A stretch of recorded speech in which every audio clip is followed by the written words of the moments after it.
누가복음 7장 11절에서 16절인데 교독하겠습니다. 제가 11절 먼저 읽겠습니다. 그 후에 예수께서 나인이란 성으로 가실새 제자와 많은 무리가 동행하더니 성문에 가까이 이르실 때 사람들이 한 죽은 자를 메고 나오니 이는 한 어머니의 독자요 그의 어머니는 과부라. 그 성의 많은 사람도 그와 함께 나오거늘 주께서 과부를 보시고 불쌍히 여기사 울지 말라 하시고 가까이 가서 그 관에 손을 대시니 맨 자들이 서는지라. 예수께서 이르시되 청년아 내가 내게 말하노니 일어나라 하시매 죽었던 자가 일어나 앉고 말도 하거늘 예수께서 그의 어머니에게 주시니 다 같이요. 모든 사람이 두려워하며 하나님께 영광을 돌려 이르되 큰 선지자가 우리 가운데 일어나셨다 하고 또 하나님께서 자기 백성을 돌보셨다 하더라. 아멘. 아멘.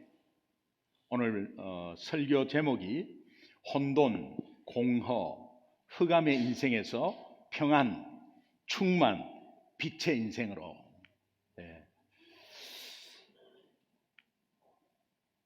우리는 한 주간의 삶을 한번 잠깐 생각해 보면 우리가 소수민족으로 이 미국에 이민 생활을 하고 있습니다. 우리는 이른 아침부터 이제 출근해서 저녁 늦게까지 어떻게 해서라도 잘 살아보려고 열심히 뛰는데 현실은 생각대로 잘 되지 않습니다. 자꾸만 복잡하게 좀 꼬이는 것들이 생기고 또 생각지도 않은 문제가 터지고 그렇게 하면 동시에 내 마음에 엄습해오는 불안, 두려움 이런 것들이 있습니다. 이렇게 하면 내가 어떻게 살지? 은행 어카운트에 돈이 조금씩 줄어들기 시작하면 약간 불안한 증세가 오기 시작해요.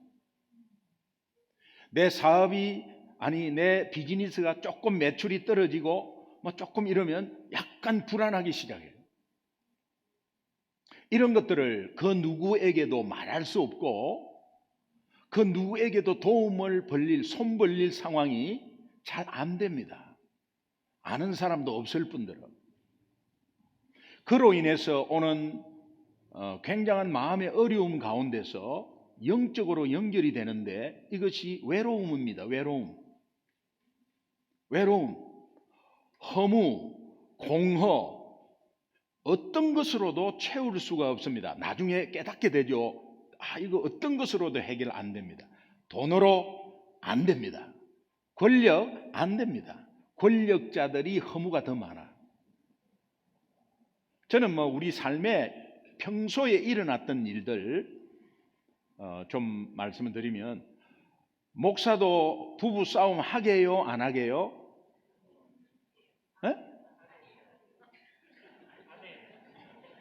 안 해. 예. 잘못 알고 계셨군요. 간혹 하게 돼요. 의견 충돌로 하게 돼요. 근데 제가 미국 와가지고 지금 23년째인데 부부 싸움을 하면 한국에서는 이 남자들이 부부 싸움하면 에이 기분 나빠 해가지고 나가면 갈 데 많습니다. 친구들도 있고요. 근데 여기에서 부부 싸움해서 화가 나서 일단 나왔는데 갈 데가 없어가지고 가는 곳은 차 안이에요. 차 안에 가서 이제 한참 앉아 있다가 조금 묵상하고 그러면서 다시 이제 들어가는 그 정도예요. 이제 그러니까 미국 와서 이렇게 그런 일들이 한두 번 있으니까요. 굉장히 어떤 면에서는 이게 조금 외로워요. 그리고 목사님 곁에는 예수님이 계시잖아요. 뭘 외로워요? 우리 주님이 계시죠. 그래도 인간적으로는 제가 어떤 생각을 하느냐, 목사가 이 정도면 우리 성도님들은 굉장히 힘들겠다. 특별히 남자분들 이민 와서 가장으로서 집안을 책임져야 되고 자녀를 길러야 되고 또 어떤 약간의 그 남자의 어떤 약간의 그 자존심 있잖아요. 이것들이 구겨졌을 때 굉장히 힘듭니다. 이걸 누구한테 이야기할 수가 없어요. 제가 오늘 이 말씀을 왜 택했냐면은 혼돈, 공허, 흑암 이 세 단어는 이 시대를 살아가는 우리들의 모습이다. 그런 생각이 들었습니다. 이러한 혼돈과 공허와 흑암의 인생을 성경 한 구절에서 딱 요약해서 비유하고 있습니다. 그것이 오늘 본문 누가복음 7장 12절 말씀입니다. 우리 함께 천천히 왜 저게 내 인생이지? 한번 생각해 보세요. 뭐 죽었다, 뭐 초상하고 장례 이런 거 생각하지 말고 천천히 한번 내가 대입을 한번 해보는데 저 어머니에 대해서 여러분 이름으로 대입을 한번 해보시면 영적으로 한번 대입해 보시면 좋겠습니다. 같이 12절 같이 읽겠습니다. 시작. 성문에 가까이 이르실 때에 사람들이 한 죽은 자를 메고 나오니 이는 한 어머니의 독자요 그의 어머니는 과부라. 그 성의 많은 사람도 그와 함께 나오거늘. 장례 행렬이죠. 장례 행렬. 그런데 이 여인에게 남편도 죽었습니다. 그리고 하나밖에 없는 아들, 독자라 그랬죠. 아들마저도 죽었습니다. 이 여인에게는 아무 희망도 살아갈 이유도 힘도 없어졌습니다. 이렇게까지 꼬인 여자의 인생을 제 입장 바꿔 생각하면 굉장히 마음이 아프고 안타깝습니다. 어떻게 보면 우리 인생이 이런 모습이 아닐까라는 생각을 해봤습니다. 우리가 살아가면서 오는 고독과 허무, 한치 앞을 내다볼 수 없는 두렵고 염려스러운 캄캄한 미래, 내 앞으로 어떻게 되지? 이렇게 살다가 어떻게 되는 거 아니야? 성경은 우리 인생은 나그네 길이라고 합니다. 나그네 길은 동행해 주는 사람 별로 없어요. 결국은 혼자입니다. 그리고 여러분이 아무리 가깝고 아무리 가족이 많아도 이 땅을 떠날 때는 혼자입니다. 혼자 가는 겁니다. 혼자 가는 거예요. 그러니 여기에서 오히려 혼자라는 것에 대해서 여러분 연습했으면 좋겠어요. 그러나 그 혼자라는 것을 가만히 있으면 거기에 허무에 빠져버립니다. 또 공허에 빠져버립니다. 이것을 악한 영은 이용해서 우리 인생 망치게 해버립니다.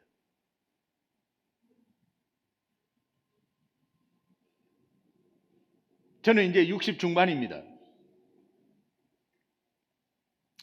우리 인생의 선배님도 계시고 앞으로 제 나이를 거쳐가는 분도 계실 거예요. 저도 20대가 있었어요. 20대는 허리가 29였어요.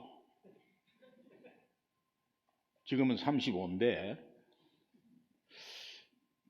내 일생에 이렇게 배가 나올 줄은 꿈에도 몰랐어요. 그리고 주름이 생긴다 이거는 상상도 못했어요.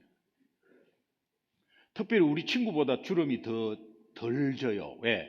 눈이 작기 때문에 이 눈이 작은 게 주름이 덜 지더라고. 눈 큰 사람이 벌써 주름이 이렇게 오고.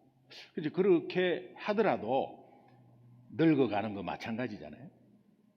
제가 어릴 때 기억은 할머니가 돌아가셨어요.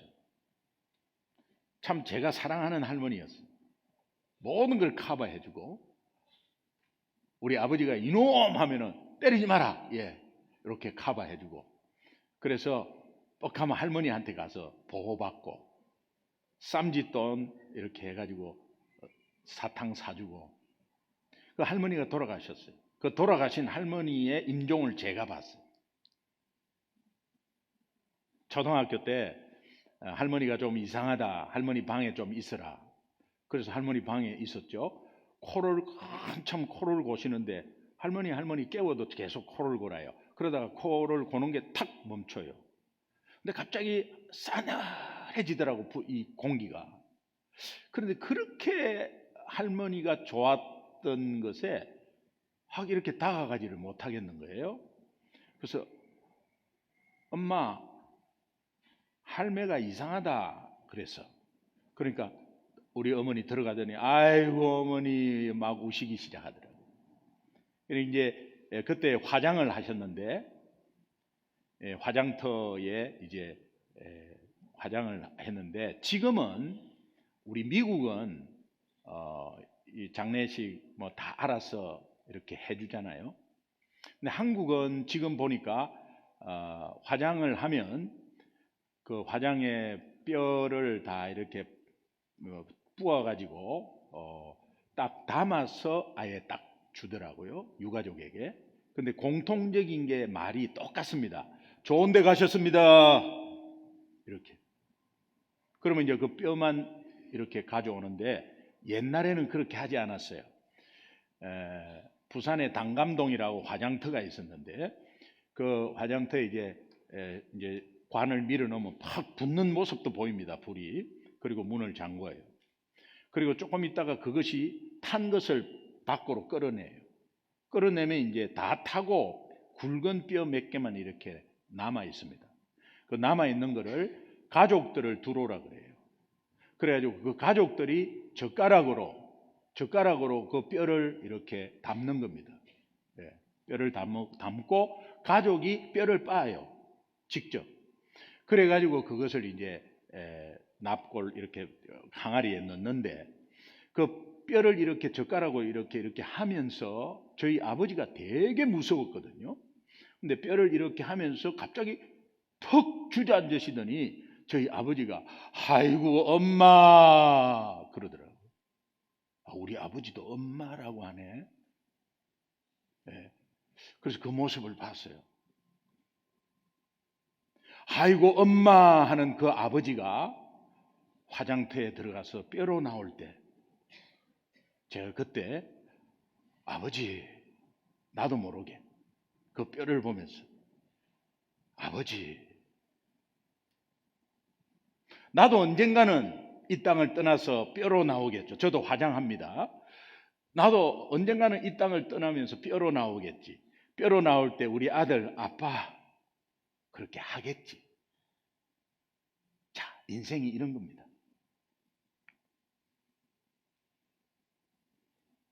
이 자체만 보면 허무하기 이를 데 없어요.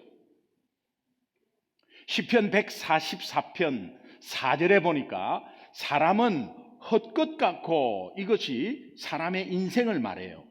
그 사람은 헛것 같고 그냥 숨쉬듯이 이렇게 지나가 버린다는 거예요. 헛것 같고 라는 게 Man is like mere breath. mere breath. 이거 헛것 같고 그의 날은 지나가는 그림자 같다.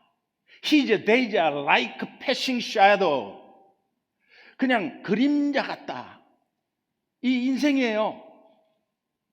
이런 것만 생각하면 정말 허무한 인생이지.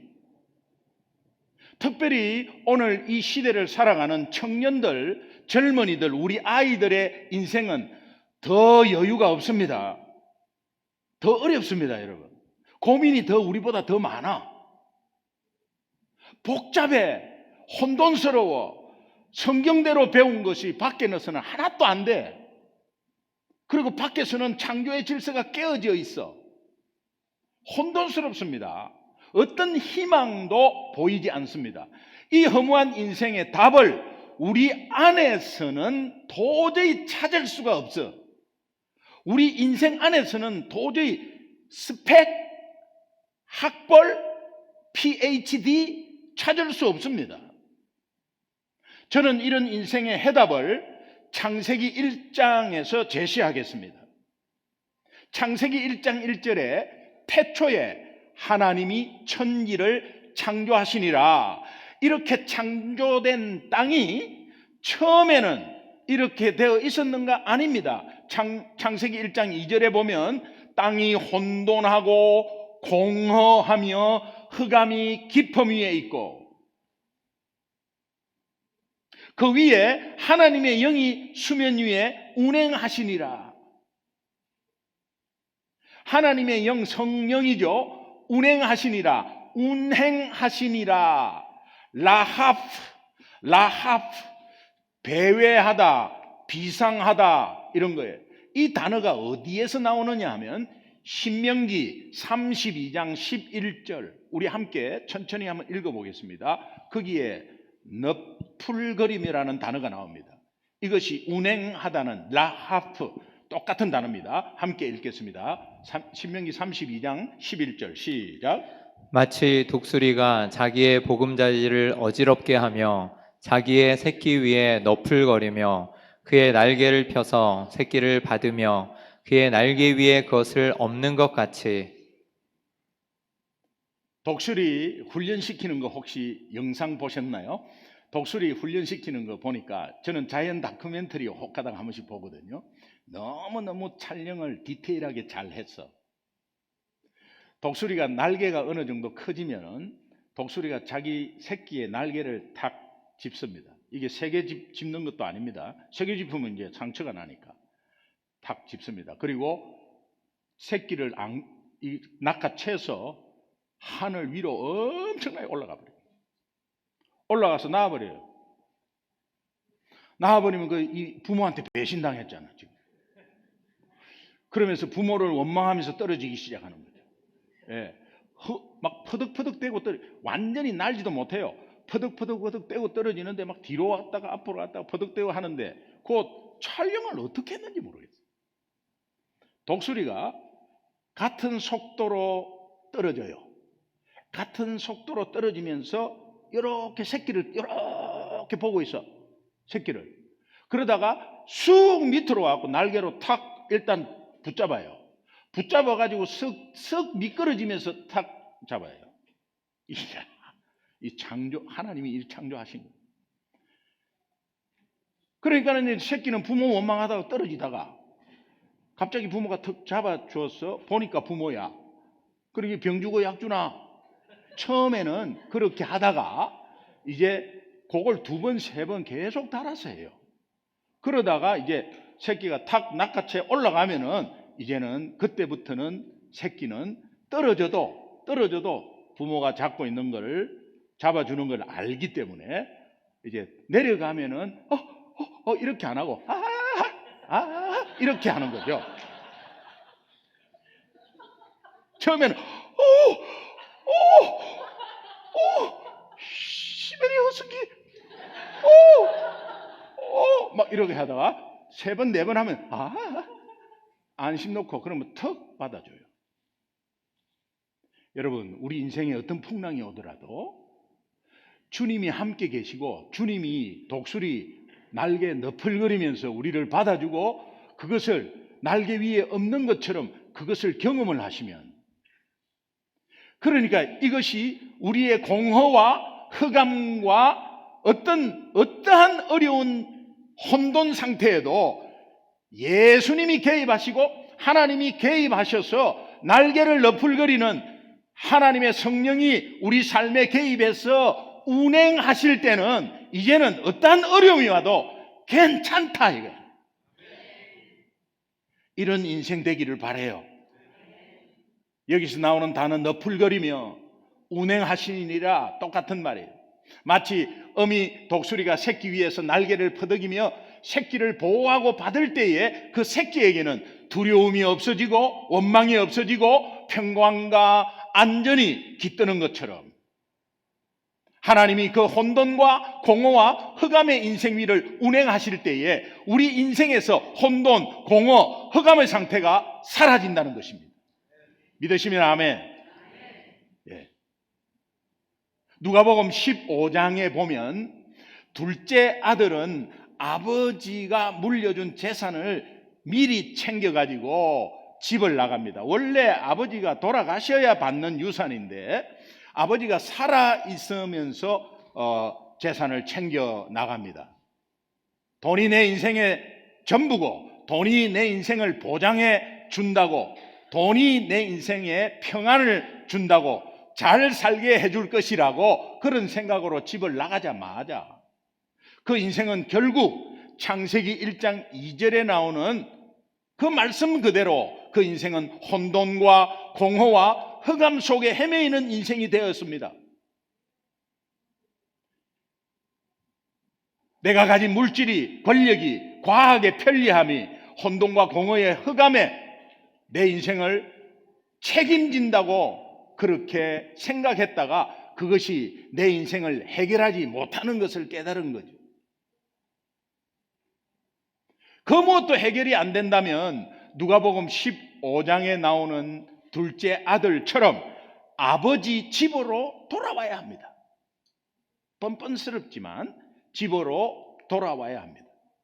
아버지 집으로 돌아오기만 하면 돈으로, 지식으로, 권력으로도 해결할 수 없었던 인생의 혼돈과 공허와 흑암을 아버지 사랑으로 다 해결받을 수 있다는 것을 깨닫는 것이죠. 지금 내 인생에 꼬이고 흥크러진 조그만의 어떤 혼돈, 공허, 흑암에서 헤매이는 인생이라고 한다면 하나님께로 돌아와서 혼돈에서 질서로, 공허에서 참 만족으로, 흑암에서 빛으로 되는 은혜, 빛으로 되는 인생 되시기를 주님의 이름으로 축원합니다. 아멘. 본문에서 인생의 혼돈과 공허와 흑암 속에서 헤매이는 한 여인의 인생에 예수님이 개입함으로, 예수님의 개입은 이것을 상징적으로 해결해 준다는 것을 보여주는 말씀이에요. 누가복음 7장 13절 14절 함께 읽겠습니다. 같이 읽습니다. 시작. 주께서 과부를 보시고 불쌍히 여기사 울지 말라 하시고 가까이 가서 그 관에 손을 대시니 맨 자들이 서는지라. 예수께서 이르시되 청년아 내가 네게 말하노니 일어나라 하시매. 예수님이 개입하심으로 인해서 혼돈과 공허와 흑암 속에 흥크러져 꼬였던 이 여인의 인생이 회복되었다는 의미예요. 여러분은 앞으로 어떤 일이 벌어질지 아무도 모릅니다. 그러나 예수 믿으면 만사 오케이, 다 오케이 아닙니다. 거짓말입니다. 예수 믿어도 문제는 있습니다. 생각지도 못한 문제가 옵니다. 그럴 때 여러분은 흔들리지 않고 어떤 문제 가운데서도 평안하게 이 문제를 하나님의 관점에서 바라볼 수 있는 것은 그 인생에 예수님이 개입되어 있기 때문입니다. 우리가 플라센티아에서 이쪽으로 이사를 올 때에 한 3개월 우리 전 성도가 기도하고 결정한 것입니다. 전 성도가 기도하고 결정했는데 플라센티아에서 이쪽으로 들어오려면 15분을 더 들어와야 돼요. 그럼 우리 성도님들은 15분을 더 들어와야 돼요. 그런데 이제 한 달에 렌트비를 10,000불 이상을 내니까, 그런데 그 렌트비 내는 건물 주인이 이제 인도분이었어요. 인도분이 힌두교를 믿는 분인데 우리가 이제 계속 전도하고 이렇게 해도 잘 안 되더라고요. 근데 힌두교 믿는 분들은 뭐 예수님 이름으로 기도해 준다 해도 좋아하시더라고요. 그런데 이제 그 건물 자체가 원래 시멘트로 그냥 폐 건물이었어. 쓰지 않는 폐 건물이었어. 그때 우리에게 150만 불에 사라 그러더라고요. 근데 150만 불도 없을 뿐더러 우리 살 형편도 안 되고 그래서 못 샀습니다. 저는 교회 건축이라는 것이 성도들에게 짜내가지고 이렇게 하는 것은 하나님의 방법이 아니라고 생각합니다. 그리고 또 그것이 얼마나 큰 웨이스트인지를 저는 알고 있습니다. 안 되면 되는 대로 해야지. 그러나 특별한 은혜가 있습니다. 이런 건물이 지어질 때 특별한 은혜가 있습니다. 그 은혜로 하는 거지 막 억지로 뭐 이렇게 하는 것은 그것은 인간적인 방법이라고 생각해요. 그러니까 한 달에 10,000불을 이상을 내니까 렌트비를 내도 교회에 내고 싶더라고. 교회에. 그러니까 그 교회에 내면 그 렌트비도 교회가 사용할 것 아닌가. 그렇게 해가지고 이제 교회를 찾게 되었습니다. 요 주변에 교회가 많지만 룸이 없습니다. 전부 오후 2시 이후에 서면 서지 룸이 없습니다. 그리고 우리 인원이 이렇게 올 룸이 없습니다. 그런데 하나님이 이 교회를 찾게 한 거예요. 이 교회를 찾게 한 거예요. 이 교회가 룸이 있습니다. 우리 갈보리 채플은 조금 룸이 있는 것은 여기가 조금만 특수한 교회인 것 같아요. 전부 다 운동하는 사람이 많아요. 또 격투기 선수도 여기 있고요. 또 우리 부목사님 은퇴하셨는데 여기 부목사님은 유명한 레슬링 선수입니다. 아신 분은 아시더라고. TV에 많이 나왔다고. 유명한 레슬링 선수예요. 그리고 담임 목사님은 레슬링 코치예요. 그러니까 운동을 안 하면 여기가 등록하기가 힘들어. 이런 거를 하나님이 사용하셔가지고 그래도 뭐 나름대로 그 영혼을 감당하면서 부흥하고 있습니다. 여기에 룸이 있어서 오전 9시 반, 12시, 청년 2시 이렇게 룸이 있고 그래서 여기에서 렌트비가 반으로 줄어드는 거예요. 반이라도 교회에 주는 거니까. 그래서 기도하고 여기에 이제 왔습니다. 여기에 와서 이 주변에 또 우리가 한국 교회 없는 시티로 계속해서 우리는 왔기 때문에 한국 교회 옆에 있으면 또 another church 있으면 그게 무슨 의미냐. 그래서 한국 교회 없다는 의미는 한국 사람이 많이 없는 거고 그러나 거기에 분명히 올 사람은 온다 또 전도 대상자는 있다는 생각을 했어요. 그렇게 해서 이제 여기 오게 되어서 여기 주변에 있는 분들이 함께 또 제법 왔습니다. 은혜 가운데 하나님이 그렇게 인도하고 있는 가운데서 여기 오자마자 이제 저 버지니아에서 전화가 온 거예요. 동부 버지니아에서 전화가 온 거예요. 어느 형제가 목사님 교회 옮기는 거 이런 것들을 다 설교를 듣고 이렇게 알았다고 너무 감사하고 자기도 뒤에서 기도하겠다고 하면서 목사님 제 동생이 귀신 들렸는데 이거 어떻게 하면 좋겠네요. 귀신 들렸다는 걸 어떻게 결론을 내시죠? 그러니까 분명히 귀신 들린 거래. 그래서 그걸 함부로 판단하지 마시고 한번 말씀해 보세요 하니까 이 동생이 뻑하면 부모한테 칼을 들고 죽인다고 그러고 그 다음에 집에서 막 행패를 부리고 도저히 위험해서 안 되는 거예요. 약도 먹은 것도 아니고요. 그래서 경찰에 신고하면 경찰이 와서 그 동생을 이제 잡아서 정신병원에 넣는 겁니다. 정신병원에 넣으면 정신병원에서 보고가 오는데 이 청년은 정상이다. 정신병원 안에서 정상이다. 아무 짓도 안 하고 상담을 해도 너무 정상적인 생각인데 왜 여기 왔냐. 그러니까 이제 퇴원을 해버렸어요. 퇴원을 해가지고 다시 이제 또 집에 오면 헷가닥 하는 거예요. 제가 들으면서 혹시 가족 중에 뭔가가 트라우마가 있나? 이제 그런 생각을 했어요. 그런데 목사님, 저는 아무도 아는 목사님이 없고 여기에 조그만 한인교회 하나가 있는데 거기에 목사님께 말씀드렸더니 자기는 귀신은 물리치고 이런 건 잘 못한다는 거. 그래서 아는 목사님이 없는데 목사님이 우리 동생 좀 치유했으면 좋겠다. 저는 치유할 수가 없고, 또 만약에 치유된다고 하면 예수님이 그 인생에 개입하셔야 합니다. 그러면 목사님, 우리가 캘리포니아로 좀 목사님 교회로 가겠습니다. 캘리포니아에서 어떻게 그 버지니아에서 오는 거예요? 어떻게 그 주변 교회로 가세요? 그래서 그러니까 오겠다는 거예요. 근데 어머니 아버지하고 다 오겠다는 거예요. 어머니 아버지가 학교 카페테리아를 하는데 카페테리아에 누구를 당장 맡기고, 거기 주인 없으면 좀 힘들거든요.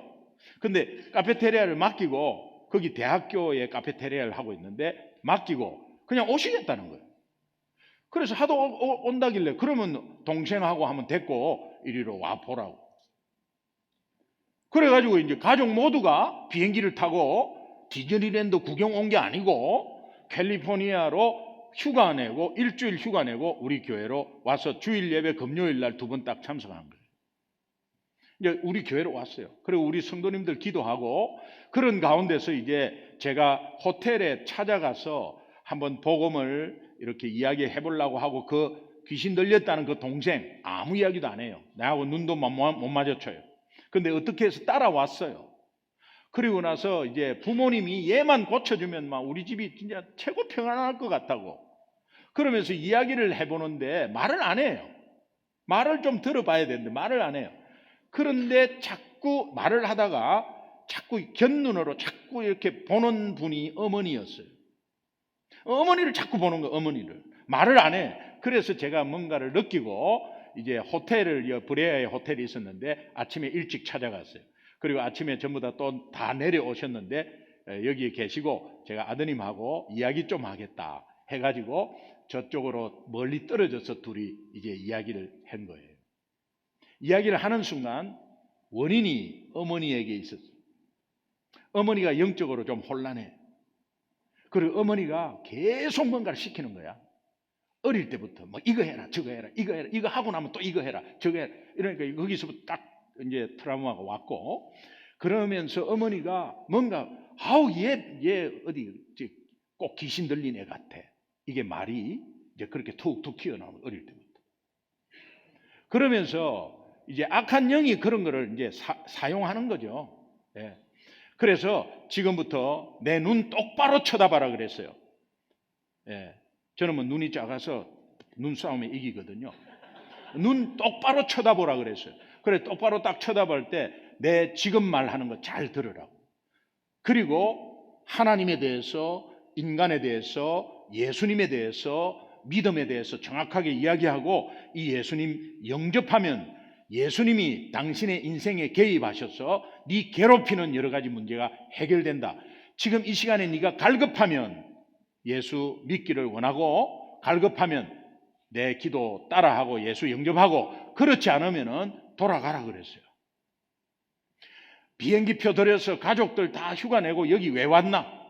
네가 지금 정말 정확하게 예수 영접하기를 원한다면 그렇게 하고, 네 원하는 마음이 전혀 없다면 그냥 돌아가라고 그랬어요. 그랬더니 예수님 영접하겠다고. 이제 뭐 지푸라기 하나 잡는 거 이렇게 해도. 그래서 기도하고 나서, 너무 심플하죠. 기도하고 나서 애가 싹 웃기 시작하는 거예요. 그리고 나서 말하는 게 어머니가 어릴 때부터 계속 이런 말을 했다는 거예요. 그리고 뭔가 하면 탁 하면 그게 너무 싫어가지고 죽이고 싶었다는 거예요. 여러분, 가족 어머니를 죽이고 싶다, 이거 악한 영이 하는 행동이지 그렇잖아요. 살인은 악한 행동이, 악한 영이 그렇게 시키는 거예요. 그래서 제가 같이 기도하고, 네가 그런 생각이 혹시 든다면 악한 영이 네를 괴롭히는 거니까 예수 영접했으니 예수 이름으로 기도해라. 이제 그렇게 말하고 같이 가족을 다시 불렀어요. 그리고 합심해서 기도하고 주일 예배 드리고 돌아갔는데, 너무 감사해서 가족이 모두가 또 왔어. 놀러 온 게 아닙니다. 또 왔어. 그리고 예배 드리고 감사하다고 그러고 돌아갔는데, 그 회복된 아들의 인생으로 말미암아 그동안 흥크러지고 상하고 좌절된 그 가정이 회복되었습니다. 하나님의 그 가정이 하나님이 그 예수님이 개입함으로 인해서 그 가정 모두가 하나님을 섬기는 소중한 예배자로 지금도 예배를 잘 드리고 있다. 이때쯤 되면 어떻게 해요? 네, 하나님께 영광 돌려야죠. 그 좌절된 인생에서 회복의 열쇠가 무엇인가?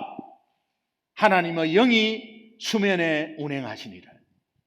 오늘 우리 인생에 하나님의 영이 내 인생을 운행한다면 어떤 어려움이 와도 이길 수 있고 어떤 좌절과 고독이 와도 이길 수 있다는 거예요. 아멘. 이것은 마치 독수리가 혼미한 새끼를 날개를 너풀거리며 품고 보호하는 것처럼 우리를 감싸주시는 하나님의 영이 우리 인생 위에 운행하심으로, 개입하심으로 혼돈과 공허와 흑암이 사라진다는 의미예요. 아멘. 오늘은 부활주일이면서 사랑 나눔 축제주일입니다. 저는 이 부활주일 하나님의 영이 수면 위에 운행하시는, 여러분이 예수님이 여러분 인생에 개입하는 인생의 비밀에 대해서 꼭 말씀드리고 싶었어요.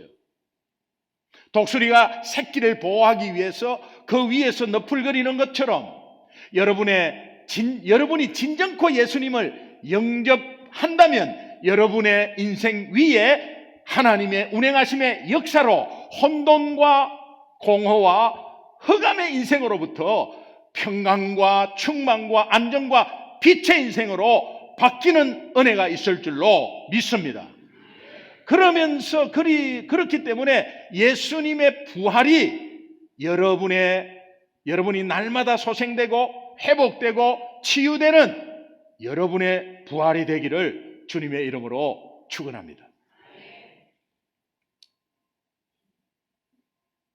여러분 눈을 한번 잠깐 감아보시죠. 눈을 한번 감아보세요.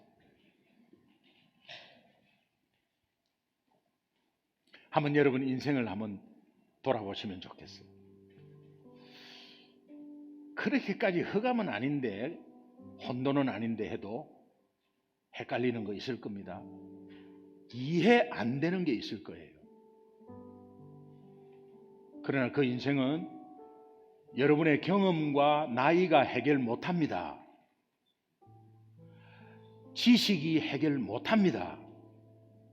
돈 많으면 많을수록 더 혼돈스러워요. 너희 목마른 자들아 물로 나오라. 돈 없는 자도 오라. 너희는 와서 사 먹되 돈 없이 값 없이 와서 포도주와 젖을 사라. 하나님, 이제 내 삶의 혼돈과 공허와 흑암의 원인이 예수님의 개입이 없었음을 믿습니다. 개입되지 않는 인생을 살기에 그런 것들이 있었음을 알았습니다. 내 영혼이 주님을 떠나 있었음을 알았습니다. 복잡한 내 인생이 단순하게 되고 싶습니다. 공허한 내 인생이 예수님의 사랑으로 채워지고 싶습니다. 흑암의 내 인생이 빛으로 밝게 빛나고 싶습니다. 성령께서 제 마음을 어루만져 주사 다시 일으켜 세워 주시옵소서. 이제 빛 되신 예수님, 만족함이 되신 예수님, 창조의 하나님이신 그 예수님을 내 마음에 모시기를 원합니다. 정말 예수님을 믿기를 소망합니다. 여러분 간절히 원하시는 분은 오른손 조용히 한번 들어주세요.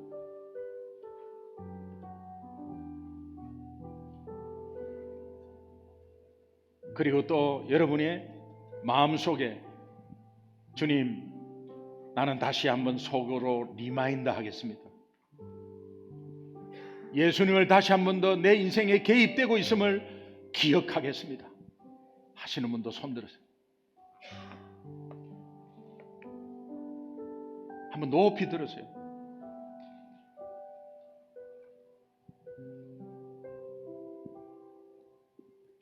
그 예수님이 내 인생에 개입하셔서 나의 앞으로 올 흑암도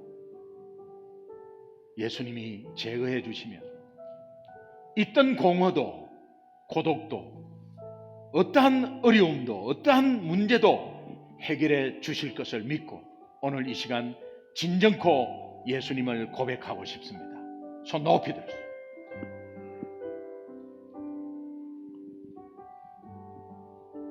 우리 손 드신 분 다 그 자리에서 일어납시다. 이 시간은 하나님께 다시 한번 결단하는 시간입니다. 또 이 시간은 모두 하나님께 우리 마음을 올려드리는 시간이에요. 그렇기 때문에 여러분 제 기도를 한번 따라하시면 새롭게 예수님 영접하지 않는 분들은 진심으로 영접하시고 영접 이미 하신 분은 하나님 다시 한번 내 마음을 새롭게 하겠습니다. 리마인드 하는 마음으로 기도 한번 다 같이 따라 했으면 좋겠습니다. 기도하겠습니다. 같이 따라 하겠습니다. 하나님 아버지, 하나님 아버지, 저는 죄인입니다. 저는 죄인입니다. 예수님이 나의 죄 때문에 예수님이 나의 죄 때문에 고통당하시고 고통당하시고 십자가에서 목숨 바치시고 십자가에서 목숨 바치시고 3일 만에 부활한 것을 믿습니다. 3일 만에 부활한 것을 믿습니다. 이것을 믿음으로 나의 죄가 완전히 해결받았음을 믿습니다. 해결받았음을 믿습니다. 이제 예수님을 나의 삶의 주인으로 내 영혼을 구원한 구원자로 내 영혼을 구원한 구원자로 내 마음속에 영접합니다. 내 마음속에 영접합니다. 성령으로 오셔서 내 삶을 주관하여 주옵소서. 책임져 주옵소서. 예수님 이름으로 기도합니다. 예수님 이름으로 기도합니다. 아멘. 아멘. 제가 기도하겠습니다. 하나님, 오늘 이 시간 부활주일 아침에 이렇게 함께 예수님을 고백했습니다. 나의 주인 되시고 나의 구원자 되신 예수님을 고백했습니다. 이것이 내 인생에 예수님 개입함으로 우리의 혼돈과 공허와 흑암이 평안과 충만과 빛으로 바뀌는 인생 될 줄로 믿습니다. 주님, 한 주간의 삶도 우리의 삶을 책임져 주옵소서. 부활의 예수님, 나의 예수님, 예수님의 부활, 내 부활된 줄로 믿습니다. 주님 영광 받아 주옵소서. 감사하며 예수님의 이름으로 간절히 축복하고 기도합니다. 아멘. 우리에게 빛 되시고 또 평안으로 충만으로 만족함으로 주신 하나님께 영광의 박수 올려드립니다.